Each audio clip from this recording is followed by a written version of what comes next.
అందరికీ నమస్కారం. ఇవాళ మన స్టూడియోలో ప్రముఖ ఆధ్యాత్మికవేత్త, ఆస్ట్రాలజర్, దత్తాత్రేయ గణపతి ఉపాసకులు మురళీధర్ శర్మ గారు ఉన్నారు. గురువుగారితో మాట్లాడదాం. గురుగారు నమస్కారం. మహాదేవ శ్రీమాత్రే నమః. సంక్రాంతి సంవత్సరంలో మొదటి పండుగ. మన తెలుగు వారందరికీ కూడా చాలా ఇష్టమైన పండుగ. సాధారణంగా ఈ 3 రోజులు కూడా సినిమాలకు వెళ్తూ ఉంటారు, కోడి పందాలు అంటారు, ఇలాంటి కొన్ని పనులు చేస్తూ ఉంటారు. అసలు 3 రోజులు ఇవి కాకుండా అసలు మనం చేయాల్సిన పనులేంటి గురుగారు? అలాగే ఈ 3 రోజులు కూడా సంవత్సరం అంతా మనకు అన్ని విధాలుగా కలిసి వచ్చేలాగా ఏదన్నా అద్భుతమైన రెమెడీ ఉంటే తెలియజేయండి గురుగారు. ముఖ్యంగా మనకు ఉత్తరాయణము దక్షిణాయనం అని చెప్పి ఉంటుంది. ఇక్కడ ఈ జనవరిలో 10వ తారీఖు ముక్కోటి ఏకాదశి నుండి సూర్య సంక్రమణము మకరంలోకి, మకర సంక్రాంతి, ఇక్కడ నుండి మనకు ఉత్తరాయణము మొదలు, దక్షిణాయనంలో దేవతా మూర్తుల వారందరూ కూడా నిద్ర వేళ, ఉత్తరాయణంలో నిద్ర మేలుకొలుపు సమయం. ఇది 6 నెలలు, ఇది 6 నెలలు అది. సో మనకి 6 నెలలు గడిచేసరికి వారికి కేవలము 12 గంటలు. వారికి 6 నెలలు గడిచేసరికి మనకు అంటే దక్షిణాయనము 6 నెలలు ఉంటుంది, ఉత్తరాయణం 6 నెలలు ఉంటుంది.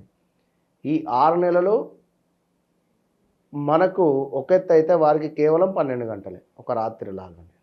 కనుక మరి ఈ విధంగా ఉండేటువంటి యొక్క ఉత్తరాయణం మొదలు, ఇక్కడి నుండి దేవత కళ్యాణాలు మొదలవుతాయి. ముందుగా శ్రీరామ నవమి, విన్నరా, ఇలాంటివి మొదలయ్యేటువంటి ఫెస్టివల్స్. కనుక ఈ ఉత్తరాయణంలో ఎవరైతే గృహప్రవేశాలు చేస్తారో ఎంతో శుభంగా ఉంటుంది.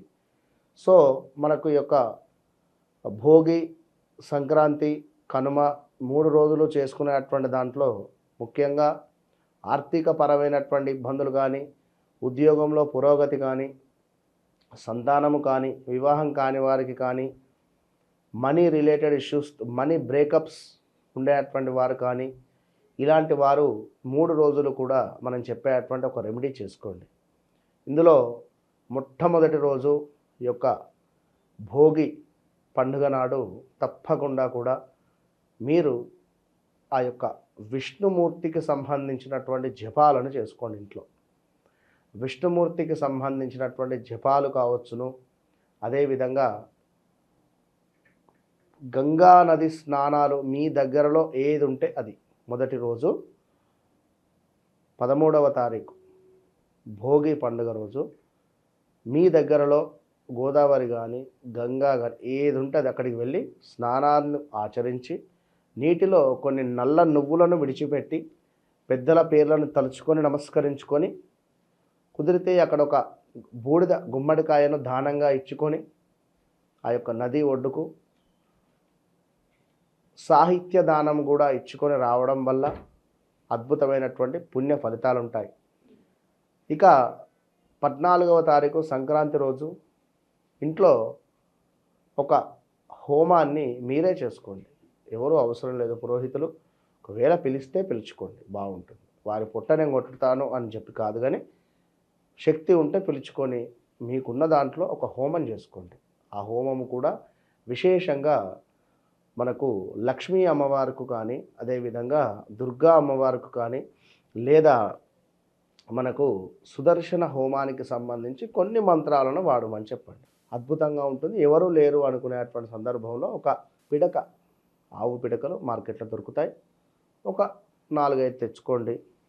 4-5 ఇటుకలు, ఒక 10 ఇటుకలు తెచ్చుకొని స్ట్రైట్గా పెట్టుకొని, అందులో కొంత మనకు ఆ యొక్క మట్టి దొరుకుతుంది, ఇసుక పోయండి. కొంత ఇసుక పోసి ఇంట్లో చక్కగా ఈ యొక్క ఆవు పిడక పెట్టి, దానిపై ముద్ద కర్పూరాన్ని ఉంచి దాన్ని వెలిగించి చక్కగా కూడా ఓం అగ్నేయ నమః అని నమస్కరించుకొని చక్కగా కూడా ఈ యొక్క ఓం నమ శివాయ అనేటువంటి నా మంత్రాన్ని అనుకుంటూ ఓం నమ శివాయ స్వాహ, ఓం నమ శివాయ స్వాహ అని కానీ, ఓం నమో భగవతే వాసుదేవాయ అనేటువంటి మంత్రాన్నైనా అనుకుంటూ స్వాహాకారాలు చేయండి. ఒక 108 చేసిన తర్వాత ఓం శనైశ్చరాయ నమః అనుకోండి, లేదా సూర్యగ్రహాయ నమః అనుకొని కొన్ని నువ్వులను నివేదన చేయండి.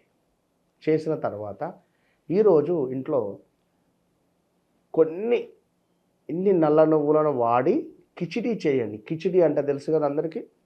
కిచిడీని చేసి నలుగురికి పంచే ప్రయత్నం చేయండి.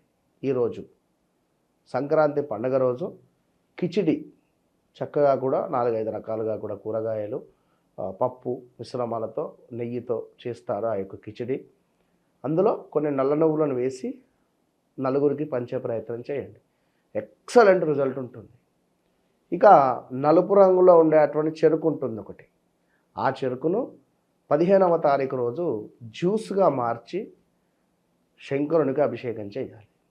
చెరుకు రసముతో శంకరునికి అభిషేకం, లేదా ఆ చెరుకును ఒకవేళ నలుపు రంగులో ఉండేటువంటి ఆ యొక్క చెరుకును సేకరించి చిన్న ముక్కలుగా కూడా కట్ చేసి కంప్లీట్గా దానికి కొంత బెల్లాన్ని యాడ్ చేయండి.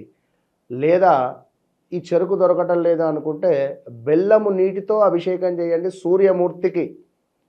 సూర్యమూర్తికి బెల్లము కలిపిన నీటితో అభిషేకం చేయండి. ఈ చెరుకు దొరికితే శంకరునికి అభిషేకం చేయండి. దీని వలన అభిషేకం చేసిన తర్వాత మళ్ళీ అదే బెల్లమే నైవేద్యం పెట్టండి. దీని వలన అద్భుతమైనటువంటి ఫలితాలు ఉంటాయి. శంకరుని ఆలయం లేదు, నవగ్రహాలు లేవు అనుకునేవారు ఇంట్లోనే ఇంత బెల్లం తీసుకొని దానిపై కాస్త చెక్కి దానిపై పువ్వొత్తి వేసి దీపారాధన చేయండి.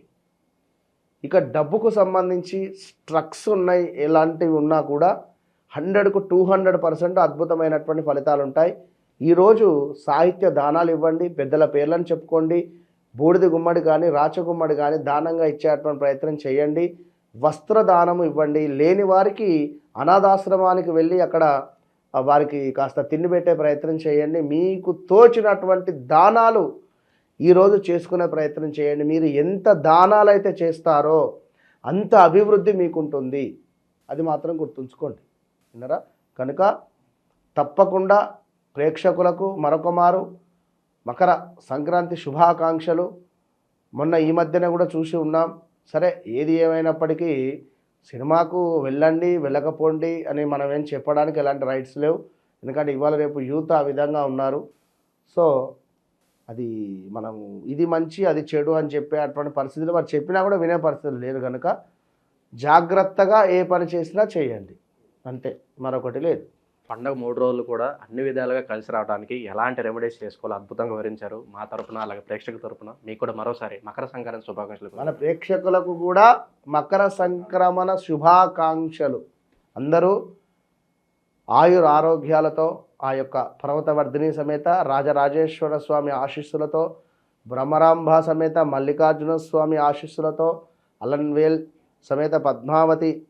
పద్మావతి సమేత వెంకటేశ్వర స్వామి అనుగ్రహంతో కూడా అందరూ చల్లగా ఉండాలని చెప్పి మనస్ఫూర్తిగా కూడా కోరుకుంటూ అందరికీ మరొక మారు సంక్రాంతి శుభాకాంక్ష. ధన్యవాదాలు గురుగారు. మహాదేవ్.